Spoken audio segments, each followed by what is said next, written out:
헤르만 헤세의 단편 소설 동방술래라는 것을 보면 레오라는 일꾼이 나옵니다. 이 레오라는 일꾼이 성지순례단의 일원이 되어서 식사는 물론이고 모든 이제 잡일을 처리하고 또 종처럼 이렇게 섬겼습니다. 레오의 섬김 덕분에 순례단의 분위기가 늘 이렇게 활기찼다고 해요. 그런데 어느 날 갑자기 레오가 보이지 않는 겁니다. 레오가 사라진 겁니다. 근데 문제는 레오가 사라지면서 이 순례단에 문제가 생겼습니다. 평온이 깨지고 갈등이 불거져 가고 급기야 순례를 포기하는 일이 생겼습니다. 그래서 이제 급하게 이들이 레오를 찾기 시작했습니다. 열심히 레오를 찾는데 나중에 이 레오라는 사람을 찾고 보니까 레오는 이 순례단이 소속된 큰 교단의 교단 지도자였다라는 이야기입니다. 저는 이걸 읽으면서 이거 예수님 얘기구나라는 생각을 했습니다. 예수님이야말로 이 땅에 오셔서 우리를 섬기시고 십자가를 통해 우리의 모든 것을 회복하신, 그럼에도 불구하고 우리의 종이 아니라 우리의 지도자이고 우리의 하나님이십니다. 예수님이 오신 성탄절이 우리가 다가와서 함께 성탄에 대한 이야기를 좀 나누려고 하는데요. 예수님은 왜 오셨을까요? 왜 이 땅에 오셨을까요? 우리가 이미 배우고 알고 믿고 있는 대로 예수님이 우리를 살리기 위해서, 또 우리를 용서하시고 자신의 십자가에 드리기 위해서 이 땅에 오셨습니다. 좀 더 우리 입장에서 생각해 보면 예수님은 왜 오셨을까요? 많은 것들로 설명할 수 있고 많은 얘기들을 할 수 있겠지만 그냥 제가 오늘 세 가지로 한번 묵상을 정리해 왔습니다. 첫 번째는 뭐니 해도 생명을 주러 오셨죠. 생명을 주러. 제가 이 말씀을 준비하다가 문득 생각나는 책이 있었습니다. 아낌없이 주는 나무라는 미국의 아동 문학가인 셀 실버스타인이 쓴 책인데 1964년도에 나왔더라고요. 아주 오래됐더라고요. 그 책에 보면 한 소년이 뒷산에 있는 뒷뜰에 놀러 가게 됩니다. 그 뒷동산에 큰 나무가 있는 거죠. 큰 나무에 가서 그 나무와 대화하기 시작합니다. 나무야, 난 네가 너무 좋아. 난 널 사랑해. 그러면서 그 나무와 놀기 시작합니다. 나무 줄기를 타고 그 나무 열매를 따먹고 또 나무 밑에서 잠을 자고 그렇게 하다가 어린 시절을 보냈습니다. 그런데 어느새 소년이 되더니 더 이상 오지 않는 겁니다. 그러다 어느 날 갑자기 이 소년이 찾아왔습니다.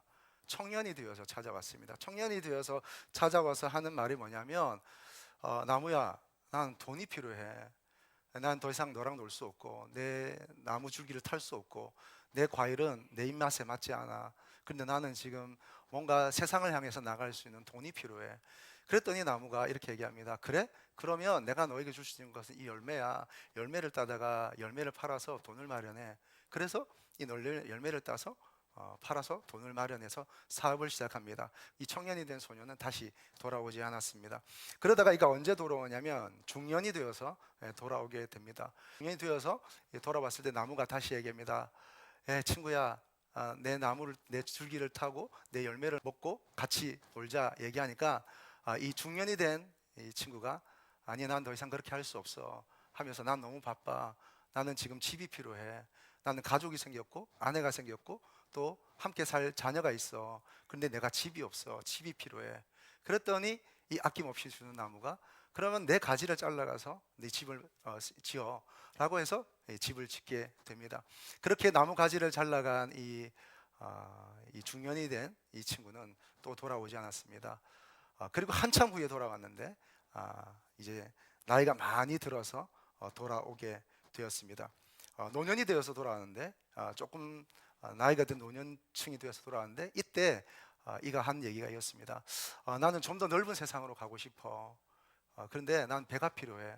배를 타고 싶어 라고 얘기하니까 나무가 그러면 내 줄기를 잘라서 내가 가져가서 배를 만들어서 세상으로 나가. 그랬더니 이 소년이 이 줄기를 잘라서 배를 만들어서 세상으로 나갔습니다. 한참 후에 이가 지팡이를 짚고 다시 나타났습니다. 이제 밑둥만 남은 나무가 사랑하는 친구야, 내가 너에게 더 이상 줄 게 없다. 네가 탈 수 있는 줄기도 없고 내가 너에게 줄 수 있는 가지도 없고 내가 너에게 줄 수 있는 열매도 없어 라고 얘기하니까 이 지팡이를 짚은 이 소년이 말하기를 나는 이제 아무것도 필요 없어. 아무 힘도 없어. 나는 그냥 어디 앉아서 쉴 곳이 필요해 라고 얘기하니까 갑자기 이 밑둥이 된 나무가 어깨를 굉장히 넓게 펴더니 그래? 그럼 내가 너에게 마지막으로 줄 수 있는 것은 이 의자와 같은 내 모습이야. 여기 앉아 쉬어 라고 했다는 이야기입니다. 예수님 우리에게 다 주시러 오신 거죠. 예수님은 우리에게 당신의 생명을 주러 오셨습니다. 예수님은 십자가를 통해 우리의 어둠을 가져가시고 당신 안에 있는 빛을 우리에게 주셨습니다. 예수님 십자가를 통해서 우리에게 드려진 사망의 저주를 거두어 가시고 당신 안에 있는 생명을 우리에게 주셨습니다. 우리 잘 아시는 말씀 요한복음 3장 16절 17절 말씀 같이 한번 읽어보도록 하겠습니다.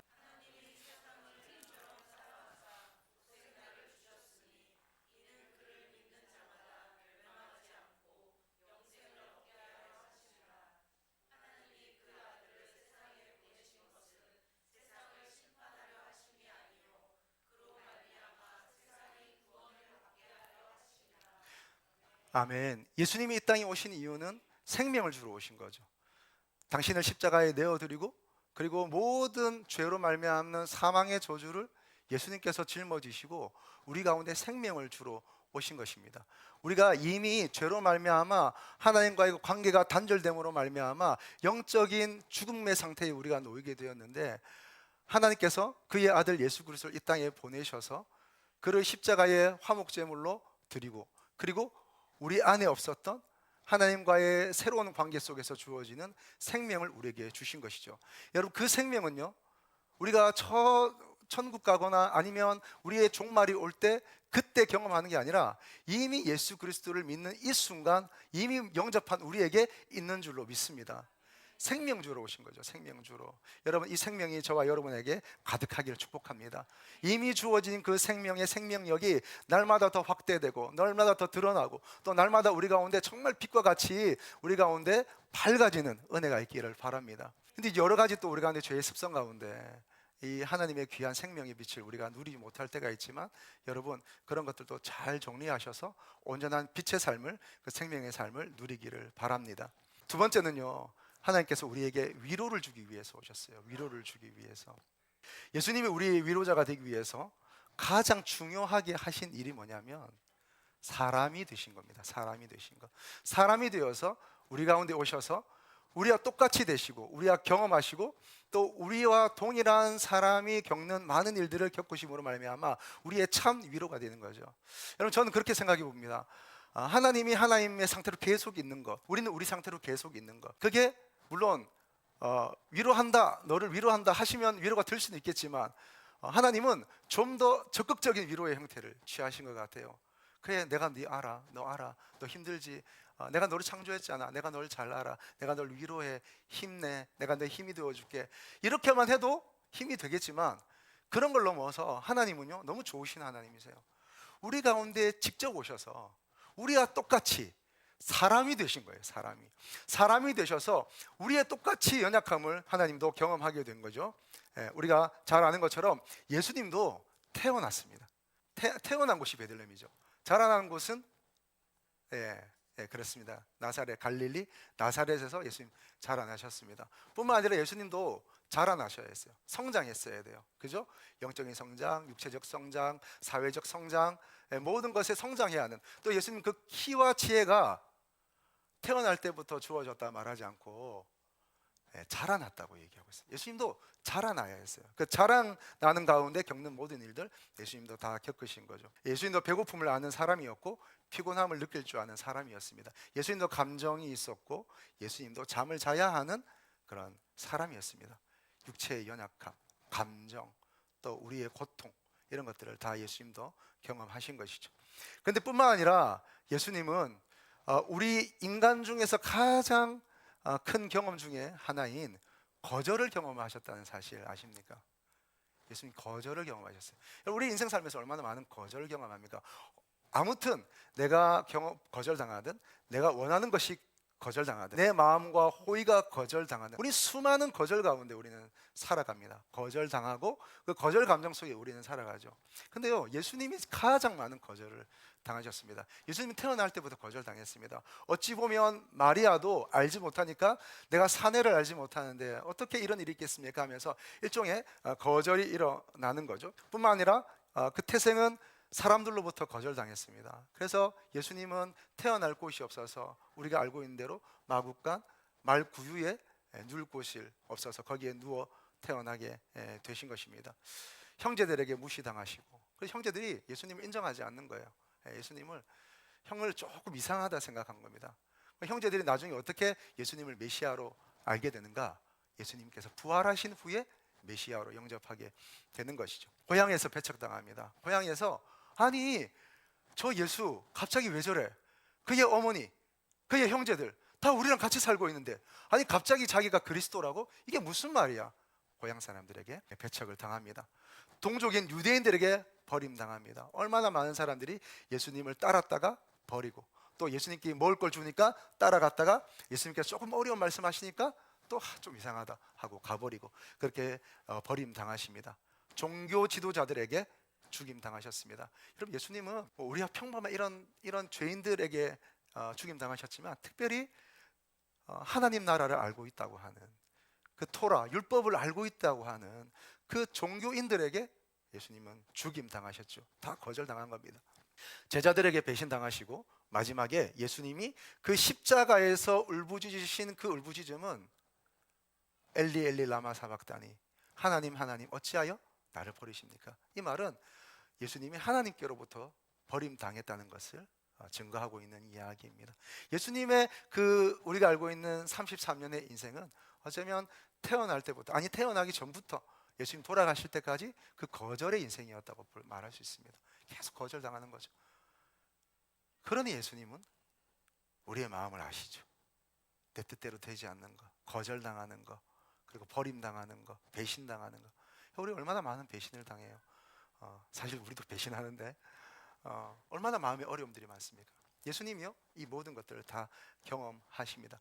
자, 그러면 예수님 거절당하셨으니 예수님도 별 볼일 없네, 그런 게 아니라 그래서 예수님이 우리의 참 위로가 되신다는 말씀입니다. 아멘이십니까? 예수님 우리 경험하셨어요. 우리의 인간됨을 경험하시고 우리의 연약함을 경험하시고, 또 예수님 우리가 그렇게 평생 살면서 겪는 그 거절에 대한 감정을 예수님 경험하면서 십자가에 달려 죽으신 거죠. 그래서 누구보다 예수님은 우리를 아시고 우리를 이해해 주십니다. 할렐루야.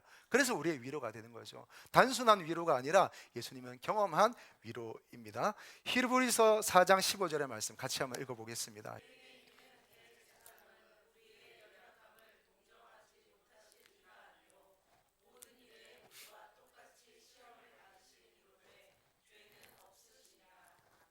아멘.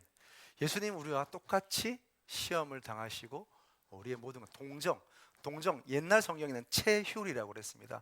그냥 체험, 경험 이렇게 이해하시면 더 이해가 되겠습니다. 예수님 우리를 경험하셨고, 그리고 똑같이 어떤 시험과, 이 시험은 유혹입니다.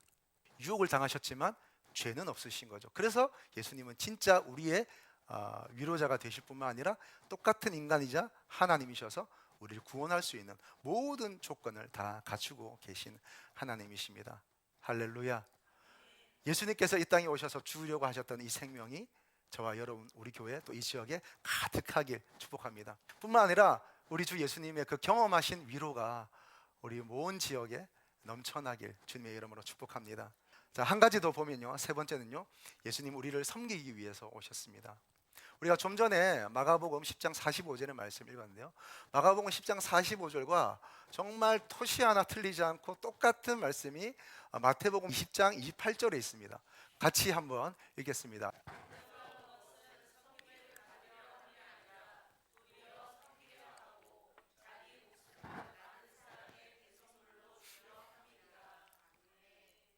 여러분, 여기서 주목할 수 있는 것은 예수님께서 섬기시기 위해서 이렇게 오셨다고 얘기했는데, 여기서 중요한 것은 예수님의 그 섬김이 목적이라는 사실입니다. 무슨 말이냐? 예수님이 그 섬기는 그 섬김이 사는 중에 할 수 있으면 섬기고, 아니면 섬기기 위해 꽤 노력하고, 그런 섬김이 아니라 예수님의 이 땅에 오신 목적 자체, 예수님의 삶 자체가 섬김이었다는 사실입니다. 섬김이라는 것. 예수님 섬기기 위해서 오셨고, 예수님은 자신을 다 내어주기까지 다 섬기는 거죠. 여러분, 그분의 데스티니 자체가 섬김이라는 거예요. 여러분, 우리는 교회입니다. 교회는 보통 뭐라고 그럽니까? 예수님은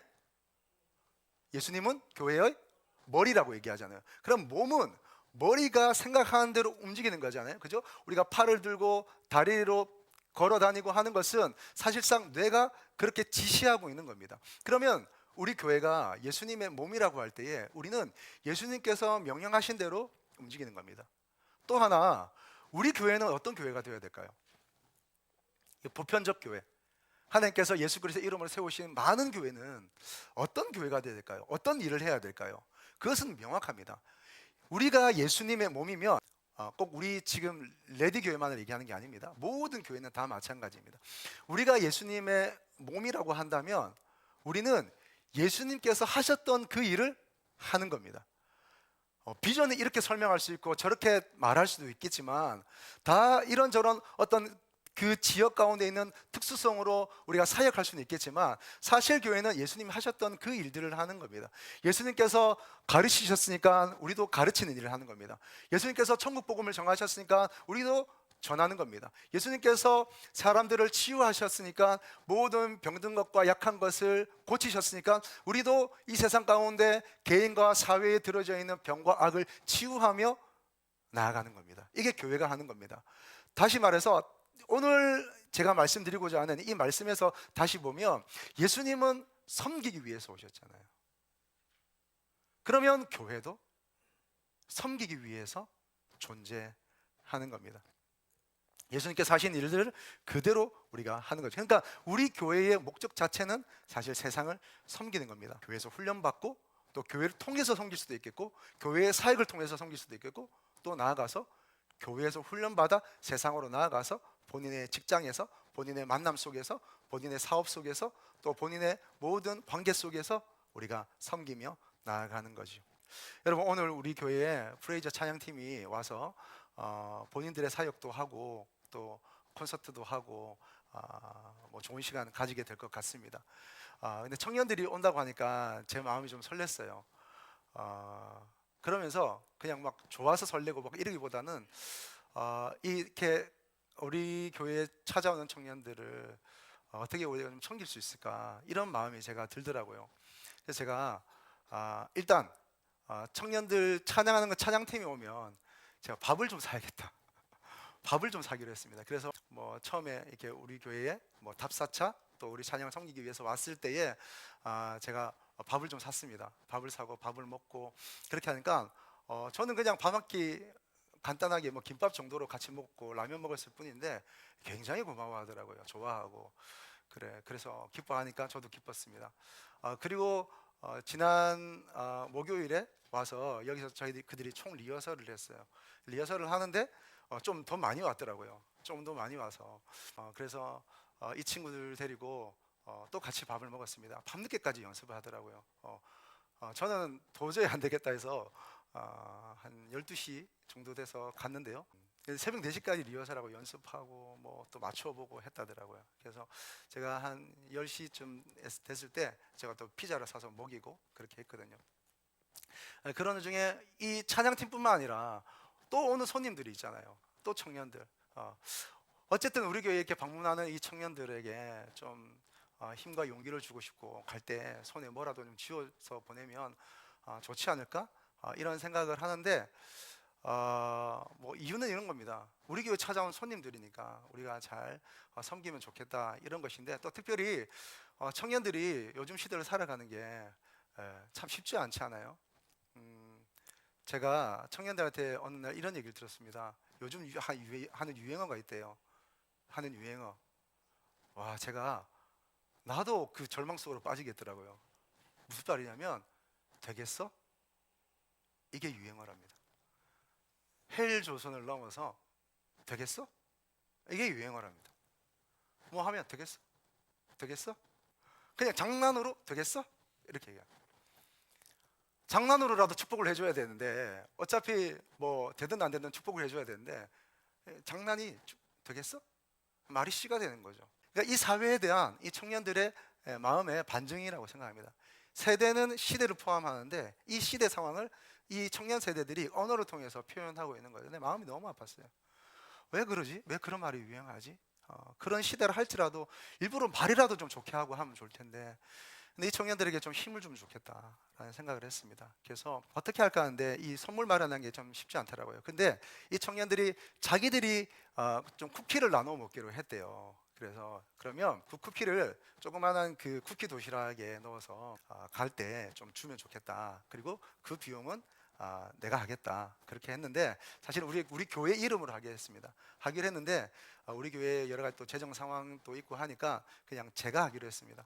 제가 하는데 제가 또 이런 마음을 또 누군가에게 나누었더니 너무 귀하다고 또 조금 같이 이렇게 함께 동참하는 또 분이 계셔서 그분이 또 주신 것과 또 제가 또 이렇게 평소에 조금 모아놨던 것과 함께 청년들을 섬기기로 했습니다. 그 청년들에는 우리 교회가 한다고 그렇게 얘기를 했습니다. 우리 교회가 하는 겁니다. 그렇게 얘기를 했습니다. 우리가 지난번에 이제 연합 예배 갔었잖아요. 처치 브리치 연합 예배 가서 좋은 시간 가지고 상품도 우리 레드처치가 거의 다 쓸어왔습니다. 다들 부러워하고 목사님들마다 레드처치 대단하다. 저는 주의 은혜입니다. 근데 또 우리가 갈 때 또 손이 우리에게 뭘 쥐어줬잖아요. 쥐어줬는데 알고 보니까 저는 몰랐는데 그게 정샘물에서 나온 그 뭐 샴푸하고 이런 거더라고요. 또 떡과 이런 것들 우리가 줬잖아요. 또 갈 때 또 애들한테 용돈까지 주시고, 용돈 주시고 그런 것들이 그냥 이제 심목사님이 이렇게 하자 하니까 그렇게 진행이 되는 거예요. 근데 왜 서울 드림교회는 이런 일을 할까? 또 정샘물 씨는 또 이렇게 우리를 언제 왔다고? 그러면 그 교회의 수많은 사람들, 그 개척교회 수많은 사람들에게 이거 어떻게 나눠줄까? 그들 안에 예수님의 마음이 있는 거죠. 그들 안에 예수님의 마음이 있으니까 그냥 섬기는 거예요. 그렇게 섬기는 거. 그들에게 찾아온 손님들 그렇게 섬기고 자기에게 주신 은혜에 따라서 또 함께 개척하면서 교회를 세워 나가겠다는 그 젊은 목사들, 그리고 또 새롭게 태어난 이 신생교회들 그냥 섬기고 함께 후원하고 지원하는 거죠. 보면서 제가 소망이 생겼습니다. 원래도 제 안에 그런 것들이 있지만 우리 교회도 이런 교회가 되었으면 좋겠다. 나도 이런 목사가 되었으면 좋겠다. 그래서 누구든지 섬기고 나누고 베풀고 또 우리 교회 찾아온 손님들 따뜻하게 밥이라도 먹이고 그렇게 해서 보내는 그런 사랑방 같은 교회가 되면 얼마나 좋을까, 그런 생각을 했습니다. 또 특별히 가난한 사람들, 또 아픈 사람들, 또 몸이 아프진 않아도 이 청년들은 마음이 아프거든요. 이 청년들을 우리가 이렇게 좀 잘 섬기고 했으면 좋겠습니다. 여러분 히브리서 13장 1절에서 2절 말씀 같이 읽어 주십시오.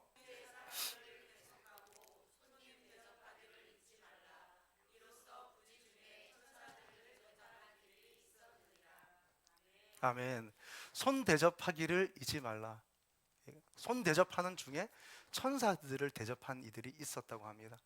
여러분 어떻게 알겠습니까? 우리가 섬기는 이 중에 천사가 있을지. 예수님은 항상 가난한 자의 모습으로, 아픈 사람의 모습으로, 버림받은 자의 모습으로 오신다고 하잖아요.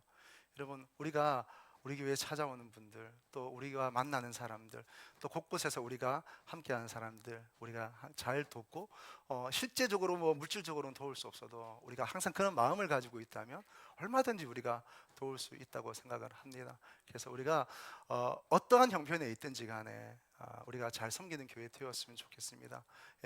뭔가 우리도 숫자가 많고 우리 교회 재정도 많고 그래서 뭐 어떻게 돈 쓸 데가 없어서 섬기는 그런 시간은 아마 오지 않을 겁니다. 항상 우리 가운데 필요한 것은 다 많죠.